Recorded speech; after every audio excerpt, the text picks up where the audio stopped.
Hello guys, இன்னைக்கு இந்த ட்ராமாவோட அடுத்த படத்தை பார்க்க போகிறோம். அதுக்கு முன்னாடி நம்ம சேனலை சப்ஸ்கிரைப் பண்ணாதவங்க சப்ஸ்கிரைப் பண்ணி பக்கத்தில் உள்ள பெல் ஐக்கனையும் கிளிக் பண்ணி வச்சுக்கிடுங்க. மறக்காமல் லைக்கும் போட்டுருங்க. உங்களோட லைக்கு எனக்கு இன்னுமே மோட்டிவாக இருக்கும். ஸோ ப்ளீஸ் மறக்காமல் அதையும் தட்டி விட்டுருங்க. வாங்க வீடியோக்குள்ளே போகலாம். லாஸ்ட் எபிசோடில் மின்னும் ஆஃபீஸ்க்கு வந்திருப்பா. ஹீரோவை பார்த்தவொன்னே அவள் கையை பிடிச்சி கொஞ்சிட்டு இருந்திருப்பா. ஹீரோனையும் இதை பார்த்துட்டு ஜெலஸில் இருந்திருப்பாளா, அது வரைக்கும் பார்த்துருப்போம். அதுலேருந்து தான் கண்டினியூ ஆகுது. ஹீரோனையும் ஹீரோவை ஃபைல் ரூமுக்கு கூட்டு வந்து கேட்குறா, உன்னை ப்ரொப்போஸ் பண்ண பொண்ணு அதுதானே, உனக்காக தானே இந்த ஆஃபீஸ்க்கு வந்திருக்கா, அப்படி கோவத்திலே கேட்குறாளா. ஹீரோவை சொல்கிறான், எனக்குலாம் அது தெரியாது, ஆனால் எனக்கு ஒரு நல்ல தங்கச்சி மாதிரின்னு சொல்லிட்டு ஹீரோனி கிட்ட வந்து என் ஹார்ட்டில் ஒருத்தவங்களுக்கு மட்டும்தான் இடம் விடுன்னு சொல்லி அதை நிரூபித்து காட்டுறேன்னு கிஸ் கொடுக்க வாரான். ஹீரோனியும் பைத்திய மாதிரிலாம் பண்ணாத அப்படிங்கிற மாதிரி சொல்லி தள்ளி விடுறா. இவனும் சொல்றான், நீ ஜெலஸ் தானே ஆகிட்டா அப்படிங்கிற மாதிரி டீஸ் பண்றான். அதெல்லாம் கிடையாதுன்னு சொல்லிட்டு அவ போறாளா. உடனே ஹீரோவை கையை பிடிச்சு இழுக்கிறான். அவளும் திட்டுறா, இது ஆபீஸ் ஏன் இப்படி பண்றான்னு கேக்குறா. சரி அதெல்லாம் இருக்கட்டும், இன்னைக்கு நைட்டு டின்னருக்கு போலான்னு கூப்பிடுறான். ஹீரோனையும் ஒத்துக்கிட்ட மாதிரி தான் தெரியுது, ஆனா அது என்னன்னு தெரியல. ஹீரோ டேட்டுக்கு போனாலும் யாராவது வந்துடுறாங்க, டின்னருக்கு கூப்பிட்டாலும் கரடி மாதிரி ரே வந்துடுறாரு. எங்க வீட்டுக்கு டின்னருக்கு வாங்க, ஒர்க்கை பத்தி பேசணும்னு கூப்பிடுறாரு. ஹீரோவோ இவர் வேற எப்ப பார்த்தாலும் நமக்கு போட்டியாவே வராங்கன்னு நினைச்சிட்டு இருக்கிறான். ஹீரோமே சொல்றான், இன்னைக்கு ஈவினிங் எங்க பாஸுக்கு ஒரு அப்பாயின்மெண்ட் இருக்குன்னு சொல்ல, அவருமே நான் இப்ப சாண்டி கிட்ட தான் கேட்டு வந்தேன், அவங்க தான் சொன்னாங்க நீங்க சாயங்காலத்துக்கு மேல ஃப்ரீயா இருப்பாங்கன்னு, சோ அதான் வந்து நான் கேட்டேன்னு சொல்றாங்க. வேற வழியே கிடையாது, இனிமே எந்த காரணத்தை சொல்லியும் தப்பிக்க முடியாது அப்படிங்கிற மாதிரி நினைச்சுக்கிட்டு ஹீரோனியும் நான் வாரேன்னு சொல்லிடுறா. சரி நான் வெளியே வெயிட் பண்றேன்னு சொல்லிட்டு அவங்க போயிடறாங்க. ஹீரோனியும் ஹீரோ கிட்ட வந்து, சரி கோப்படாத, ஒர்க்கை பத்தி பேசுறதுன்னு கூப்பிட்டு இருக்காங்க, ஒர்க்கு ரொம்ப முக்கியமானதுல்ல, நான் நைட்டு மெசேஜ் பண்றேன் அப்படிங்கிற மாதிரி சொல்லிட்டு இருக்கா. இங்க நடக்கிறது எல்லாத்தையுமே மீன் பார்த்துட்டு தான் இருக்கா. என்ன இவங்க ரெண்டு பேருக்கு இடையில என்னதான் போகுதுன்னு திங்க் பண்ணிட்டே இருக்கா. நெக்ஸ்ட் டே வீட்டை தான் காமிக்காங்க. அங்க ஒர்க்கை பத்தி தான் பேசிட்டு இருக்காங்க. அந்த நேரத்துல ஹீரோவை கால் பண்றான். ஹீரோனி அதை பார்த்துட்டு எடுக்கல வச்சிடுறா. ஹீரோக்கு கடுப்பாகுது. தென் மெசேஜும் பண்றான், வீட்டுக்கு நீ போயிட்டியான்னு. அதுக்கப்புறம் ரொம்ப நேரம் ஆகிட்டு மறுபடியும் போன் எடுத்து பார்க்க அந்த மெசேஜுக்கு ரிப்ளை பண்ணல, ரீட் மட்டும் பண்ணிருக்கா. அதை பார்த்தோன்னா ரொம்ப டென்ஷன்ல இருக்கான். அந்த நேரத்தில் ஹீரோனியை கால் பண்ணி டோர் வந்து சீக்கிரமா தரேன், எனக்கு கழுத்தெல்லாம் வலிக்குதுன்னு சொல்ல இவனுமே உடனே போய் திறந்துடுறான். அவளும் நிறைய திங்ஸ்லாம் வாங்கிட்டு வந்திருக்கிறா. எதுக்குன்னா இவங்க ரெண்டு பேரால டின்னருக்கு நீங்க போக முடியலல்ல, ஸோ வீட்டுல இருந்தே சமைச்சு சாப்பிடலான்னு இங்க வாங்கிட்டு வந்திருக்கிறா. இது ஹீரோ கிட்டேயும் சொல்ல, ஹீரோவோ என்ன ரொம்ப மிஸ் பண்ணியோ அதை இங்க வந்தியான்னு சொல்லிட்டு கையிலே லவ்னு காமிக்கிறான். ஸோ அவளுமே என்ன இப்படி டீஸ் பண்றாள், நான் போறேன்னு சொல்லிட்டு திரும்புறா. நம்ம ஹீரோவா அவளை பிடிச்சு இனிமேலாம் நான் சொல்ல மாட்டேன் அப்படிங்கிற மாதிரி சொல்லி வீட்டுக்குள்ள கூப்பிட்டுறான். அப்படியே ரெண்டு பேருமே ஹாப்பியா இருக்காங்க. அதே சமயம் ரேயும் மின்னும் பேசிட்டு இருக்காங்க. மின்னும் சொல்றா, அங்கிள் உங்களுக்கு ஹீரோனி பிடிக்குன்னு தெரியுது, பட் ஒரே டின்னருக்கு இன்வைட் பண்ணீங்கன்னா உங்க மேலதான் எரிச்சல் வரும், ஸோ நீங்க வேற மாதிரி இம்ப்ரெஸ் பண்ணுங்கன்னு சொல்ல, நான் ஃப்ளவர்ஸ் எல்லாம் கொடுத்து பார்த்துட்டேன், அதுக்கு எந்த பதிலும் வரல, அவ வேற ஒரு பையன்கிட்ட பேசிட்டு இருக்கான்னு சொல்லிட்டு நீ எனக்கு ஹெல்ப் பண்ணு, அவளுக்கு என்ன பிடிக்கும் பிடிக்காது எல்லா இன்ஃபர்மேஷனும் கலெக்ட் பண்ணி கொண்டு வா, நான் உனக்கு பாக்கெட் மணி தாரேன்னு சொல்ல, இவளோ ஹீரோ ஹீரோனி பேசிட்டு இருந்ததை பார்த்துருப்பாளா. அதை யோசித்து பார்த்துட்டு சரி ஓகே நான் கலெக்ட் பண்ணி தாரேன், நீங்க எப்படியாவது அவங்க மனசுக்குள்ள வந்துருங்கன்னு சொல்லி என்கரேஜ் பண்றா. தென் அடுத்த நாள் ஆகிட்டு ரேயோ ஆஃபீஸ்க்கு எப்போதும் பொக்கே கொடுத்து விடுவார்ல, இன்னைக்கு வித்தியாசமா ஸ்நாக்ஸ்லாம் கொடுத்து விட்டுருக்காரு. அதுவும் சாண்டி பிளேஸ்ல அவரு வச்சுட்டு போயிடாரு. இதை பார்த்து ஹீரோக்கு கடுப்பு ஆகுமா ஆகாதா. இப்பதான் ஹீரோனே கொஞ்சம் பிக்கப் பண்ணிட்டு வாரான். அதுக்குள்ள எப்போ பார்த்தாலும் நடுவில் வந்துட்டு இருக்கிறாரு. உடனே அந்த நேமை எடுத்து குப்பையில போட்டுறான். சாண்டி அந்த நேரத்துல அங்க வந்துடுறா. அந்த ஸ்நாக்ஸை பார்த்து ஹீரோ தான் வச்சிருப்பான்னு நினைக்கா. ஏன்னா ஆஃபீஸ்ல வேற யாருமே வரல.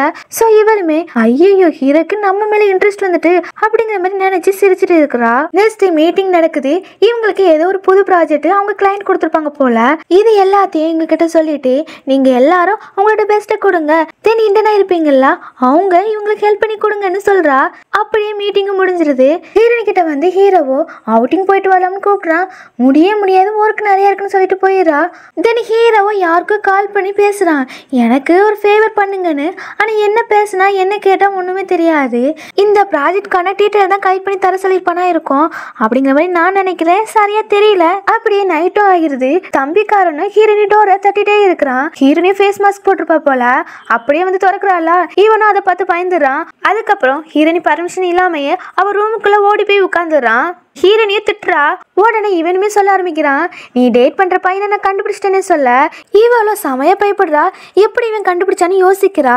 அவனும் சொல்ல ஆரம்பிக்கிறான், நான் முட்டாலாம் கிடையாது, நாம 2 பேரும் அக்கா தம்பி, இது கூட என்னால நோட்டீஸ் பண்ண முடியாதுன்னு சொல்லிட்டு டைலாக்கா அளந்து விட்டுட்டு நீ டேட் பண்றது ரே தானே அப்படிங்கிற மாதிரி கேட்கறான். ஹீரோனிக்கு இப்பதான் உயிரே வந்திருக்கு. இந்த லூசு ஒழுங்காவே கண்டுபிடிக்கலன்னு நினைச்சு சிரிச்சிட்டு நாளா ரேயெல்லாம் டேட் பண்ணல அப்படிங்கிற மாதிரி சொல்லிட்டு அவனை வெளியே பத்தி விட்டு, முட்டாள் தம்பி, நான் யாரை டேட் பண்றேன் அது உன்னால கண்டே பிடிக்க முடியாதுன்னு சொல்லிட்டு பை பை சொல்லிட்டு போயிடா. இவனை வெளியே நின்று கத்திட்டு இருக்கான், அக்கா நான் உங்ககிட்ட பேசணும் கதவு தரனே. அவ அதெல்லாம் கண்டுக்கவே இல்லை.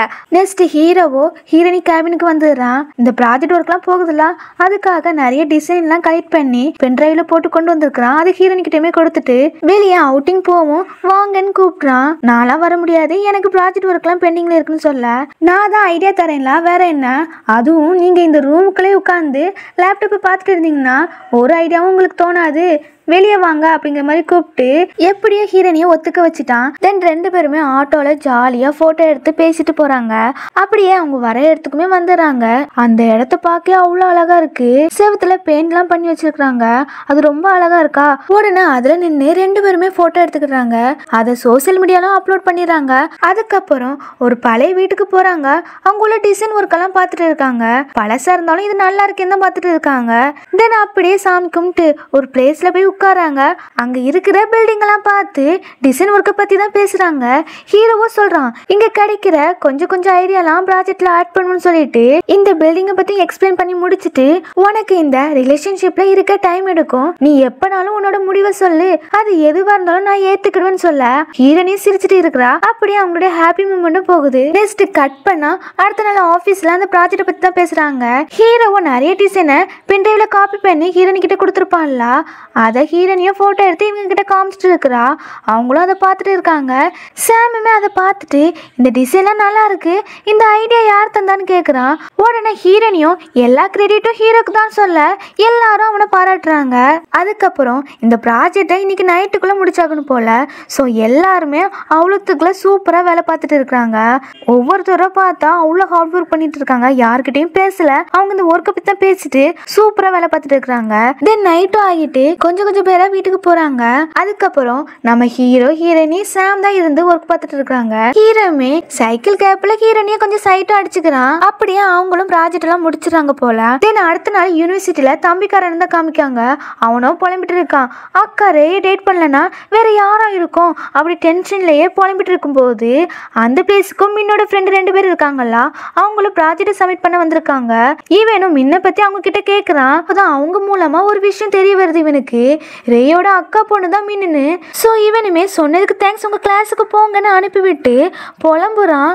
ஏங்க இப்படி தப்பா நினைச்சிருக்கிறா, உன்னோட யோசனை எல்லாமே தப்பா தான் இருக்குன்னு அவனுக்குள்ளேயே புலம்பி திட்டிக்கிறான். அதுக்கப்புறம் ஆஃபீஸில் அந்த ப்ராஜெக்டை அன்னைக்கே சப்மிட் பண்ணியிருப்பாங்க போல, அதுக்கான ரிசல்ட் இன்னைக்கு தான் வந்திருக்கு. அதுவும் செலக்ட் ஆகிட்டுன்னு வந்திருக்கா. ஸோ ஹீரோனியுமே இவங்க கிட்ட சொல்கிறா செலக்ட் ஆகிட்டுன்னு. இவங்களுமே ரொம்ப ஹாப்பியாக ஜாலியாக குதிச்சுட்டு இருக்கிறாங்க. ஹீரோனியும் இன்னைக்கு நைட்டு நம்ம செலிப்ரேட் பண்ணுவோம் இதுக்குன்னு சொல்கிறா. இவங்களுமே சரி ஓகேன்னு ஜாலியாக இருக்காங்க. நெக்ஸ்ட் ஹீரோனியும் ரேக்கு கால் பண்ணி நீங்கள் இல்லாமல் நாங்கள் இவ்வளோ தூரம் வந்திருக்க மாட்டோம்னு சொல்லி தேங்க்ஸ் சொல்றா. அங்க ஹீரோவும் வந்திருப்பான் போல. இவ பேசுறதெல்லாம் கேட்டு கோபத்துல நிக்கிறான். ஹீரோனிக்கிட்டயுமே கேக்குறான், அது எப்படி இந்த ப்ராஜெக்ட்டுக்கு நான் ஐடியா கொடுத்தேன், நம்மளுடைய டீம் ஒர்க் பண்ணாங்க, அவங்க எப்படி காரணமா இருப்பாங்க இதுக்கு அப்படிங்கிற மாதிரி கேட்டுட்டு எதுக்கு தேங்க்ஸ் சொல்லிட்டு இருக்கான்னு கேக்குறான். அவங்க நம்மளோட பார்ட்னர்லா, ஸோ இப்படி பொலைட்டா தான் பேசணும்னு சொல்ல ஹீரோவும் கோவமா இவளையே முறைச்சு பார்த்துட்டு இருக்கிறான். சரி சாரின்னு சொல்றா. அதே சமயம் வெளியே மின்னும் ஹீரோனி ரூமையே வெறிக்க பார்த்துட்டு இருக்கா. அங்க இருக்காங்களா அவங்க கிட்டே கேக்குறா. ஹீரோ உள்ள போய் ரொம்ப நேரம் ஆகுதுல்ல, ஸோ ஹீரோக்கும் பாஸுக்கும் ஏதாவது சம்திங் இருக்குமான்னு கேட்கும்போது அதெல்லாம் இருக்காதுன்னு இவங்களாம் சொல்லி சிரிக்கிறாங்க. சாண்டியோ அது அவன் நல்லா ஒர்க் பண்ணுறான்ல, அதனால எப்போதுமே இப்படி தான் டிஸ்கஸ் பண்ணுவாங்க, இது நார்மல் தான் சொல்ல. உடனே இவளோ ஹீரோவோ ஒரு ஓல்டு உமனை தான் லவ் பண்ணுறான், ஸோ பாஸாக தான் இருப்பாங்கன்னு எனக்கு தோணுது சொல்ல. சாண்டியோ நோ பாஸுக்கும் ரேக்கு தான் கரெக்டு, ஹீரோ எனக்கு மட்டும்தான் சொல்ல. சாமும் பகல் கனவு தான் காணும்னு சொல்லி கிண்டல் பண்ணுறான். அப்படியே அவங்களே பேசி சிரிச்சுட்டு இருக்கிறாங்களா. ஆனாலும் இவளுக்கு ரொம்ப சந்தேகமாக தான் இருக்குது ஹீரோ ஹீரோனி மேலே. இந்த சைடு ஹீரோவோ நான் இன்னைக்கு செலிப்ரேட் பண்ணலாம் வர முடியாது, எனக்கு ஒரு வேலை இருக்குன்னு சொல்லிட்டு போயிடுறான். ஹீரோனியும் இவனுக்கு என்னதான் ஆச்சு, ஏன் இப்படி பேசிட்டு போகிறான்னு தான் நினைக்கிறா. நெக்ஸ்ட் ஷாப்பிங் மாலுக்கு மின் வாரா. தம்பிக்காரனா அங்கே தான் இருந்திருப்பான் போல. மின்னை பார்த்துட்டு மின்கிட்ட பேச வாரான். அக்கா பற்றி ஏதாவது தெரிஞ்சிச்சான்னு கேட்குறான். இவளும் சொல்ல வாரா. பட் அவளுக்கு கன்ஃபார்மாக தெரியலல்ல, அதனால இன்னுமே கண்டுபிடிக்கலன்னு சொல்லிடுறா. சரி சாப்பிட்டாட்டு போகலான்னு 2 பேருமே சாப்பிட்டு போயிடறாங்க. இன்னொரு பக்கம் ரே இருக்காங்கல்ல, அவங்களோட செக்ரட்டரிட்ட பேசிட்டு இருக்காங்க. இவங்க ப்ராஜெக்ட் எப்படி முடிச்சாங்கன்னு தெரியல, எல்லாரும் நல்லா ஒர்க் பண்ணுவாங்க. பட் இவ்வளோ சீக்கிரமாக செய்வாங்கன்னு நினைக்கல. யாராவது ஹெல்ப் பண்ணியிருப்பாங்களோ, ஏதாவது எவிடன்ஸ் கலெக்ட் பண்ணுங்க சொல்லிட்டு இங்கே பேசினது நமக்குள்ளே இருக்குன்னு சொல்கிறாங்க. சரி ஓகே நான் அவங்களுமே சொல்லிட்டு போயிடறாங்க. அப்படியே நைட்டு எல்லாரும் என்ஜாய் பண்ணிட்டு இருக்காங்க. ஹீரோனியும் அந்த பிளேஸை விட்டு வெளியே வாரா. மின்னுமே அவளை ஃபாலோ பண்ணி வந்து ஹீரோனி கிட்ட கேட்குறா, ஹீரோ டேட் பண்ணுற பொண்ணு நீங்கள் தானே கேட்க. இவளும் அவளை ஒரு சைடில் கூப்பிட்டு வந்து நான்லாம் கிடையாதுன்னு சொல்ல உடனே ஃபோட்டோலாம் எடுத்து காமிக்கா. அதாவது இவங்க 2 பேருமே அன்றைக்கி ஃபோட்டோ எடுத்து சோசியல் மீடியாவில் போஸ்ட் பண்ணாங்கல்ல, அதை பார்த்துட்டு தான் இது என்னதுன்னு கேட்குறா. அதுவா, அன்றைக்கி கிளைண்ட்டை பார்க்க போனோமா, அப்போ அங்கே இருக்கிற பிளேஸ்லாம் நல்லா இருந்துச்சு, அதனால ஃபோட்டோ எடுத்துக்கிட்டோம் அப்படிங்கிற மாதிரி சொல்லி எப்படியோ சமாளிச்சுட்டு ஹீரோ டேட் பண்ணுற பொண்ணு யார் தெரியுமா, இந்த லேடி தான்னு காமிக்கிறா. அன்றைக்கி நைட்டு ஹீரோ அப்பார்ட்மெண்ட்டில் பார்த்தால அந்த லேடி தான். ஃபோட்டோ எடுக்காத மாதிரி தான் காமிச்சாங்க, ஆனால் ஃபோட்டோ எடுத்துருக்கா போல ஹீரோனி. மின்னும் இதை பார்த்துட்டும் நம்பலை. சரி நான் உனக்கு ப்ரூவ் பண்ணுறேன்னு சொல்லிட்டு ஹீரோ இருக்கிற இடத்துக்கே கூட்டு வந்துடுறா.